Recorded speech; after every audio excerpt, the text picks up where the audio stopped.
எல்லாருக்கும் வணக்கம். வாங்க நம்ம எல்லாரும் சேர்ந்து ஒரு மேஜிக்கல் ஜர்னி போகலாம் பிரபஞ்சத்துக்குள்ள.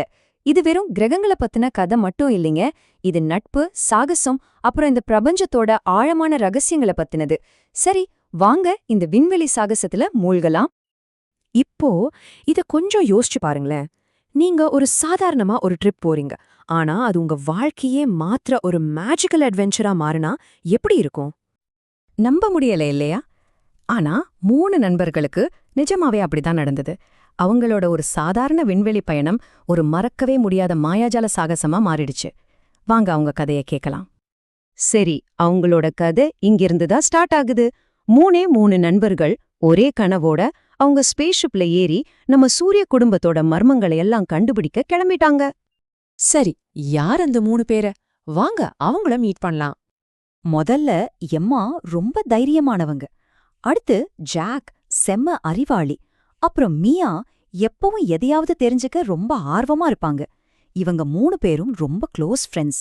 எல்லாரும் ஒன்னா சேர்ந்து அவங்களோட ஸ்பேஸ் ஷிப்ல ஏறி சூரிய குடும்பத்தோட ரகசியங்களை கண்டுபிடிக்க கிளம்பிட்டாங்க. அவங்களோட ஆர்வம்தான் அவங்கள நட்சத்திரங்களுக்கு அப்பால கூட்டிட்டு போச்சு.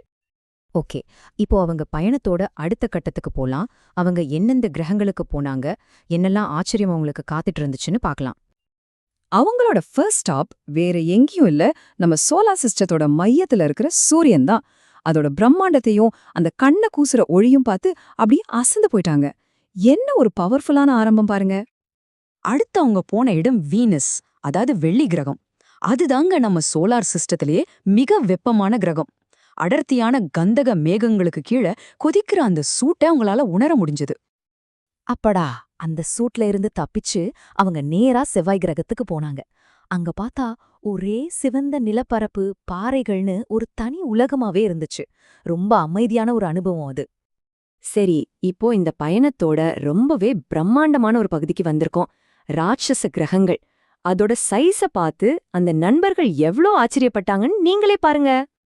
நம்ம சோலார் சிஸ்டத்தோட பெரிய அண்ணன் வியாழன்கிட்ட அவங்க நெருங்கும்போது அதோட சைஸ பார்த்து ஒரு நிமிஷம் பேச்சே வரல அவங்களுக்கு.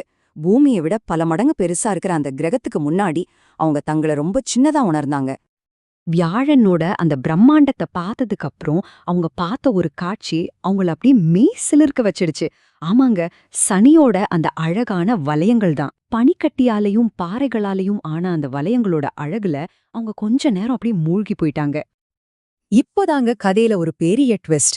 அவங்களோட இந்த பயணம் ஒரு சாதாரண பயணமா இல்லாம ஒரு நம்பவே முடியாத மாயாஜாலமா மாறப்போற தருணம் இது.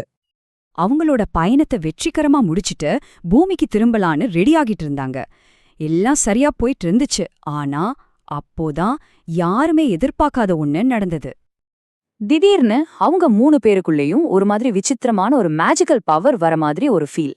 அது அவங்க உடம்பு முழுக்க பரவுது. ஆனா அது என்ன? இந்த பிரபஞ்சம் உங்களுக்கு என்ன பரிசு கொடுக்க போகுது? அந்த மேஜிக்கல் ஃபீல் அவங்களுக்குள்ள நம்பவே முடியாத சக்திகளை கொடுத்துச்சு. எம்மாவுக்கு பறக்கிற சக்தி கிடைச்சது. ஜாக்கால வானிலையையே உருவாக்க முடிஞ்சது. மியாவால ஒரு இடத்துல இருந்து இன்னொரு இடத்துக்கு டக்குன்னு டெலபோர்ட் பண்ண முடிஞ்சது. ஆமா, நம்ம சூரிய குடும்பமே அவங்களுக்கு இந்த அற்புதமான பரிசுகளை கொடுத்திருக்கு. அப்போ அவங்களோட பயணம் முடிஞ்சிடுச்சா? இல்லவே இல்ல. சொல்லப்போனா இது ஒரு புதிய சாகசத்தோட ஆரம்பம். இந்த புதுசா கிடைச்ச பவர்ஸோட அவங்க பயணம் முடியல. அதுக்கு பதிலா அது ஒரு புது லெவலுக்கே போயிடுச்சு. இந்த பிரபஞ்சத்தை ஆராயறதுக்கு இப்போ அவங்களுக்கு எல்லையே இல்ல. ஆமா, அவங்களுக்கு கிடைச்ச இந்த புது திறமைகளை வச்சு அவங்க விண்வெளியில இன்னும் ஆழமா பயணம் செஞ்சு அவங்களுக்கு ஒன்னு சொந்தமா மேஜிக்கல் அட்வென்ச்சர்ஸை உருவாக்க ஆரம்பிச்சாங்க. சரி, இப்போ உங்ககிட்ட ஒரு கேள்வி. இந்த கதையில வர்ற மாதிரி சூரிய குடும்பம் உங்களுக்கு ஒரு மேஜிக்கல் பவர் கொடுத்தா அது என்னவா இருக்கும்னு நீங்க ஆசைப்படுவீங்க? யோசிச்சு பாருங்க. ஏன்னா இந்த பிரபஞ்சத்துல எது வேணாலும் நடக்கலாம்.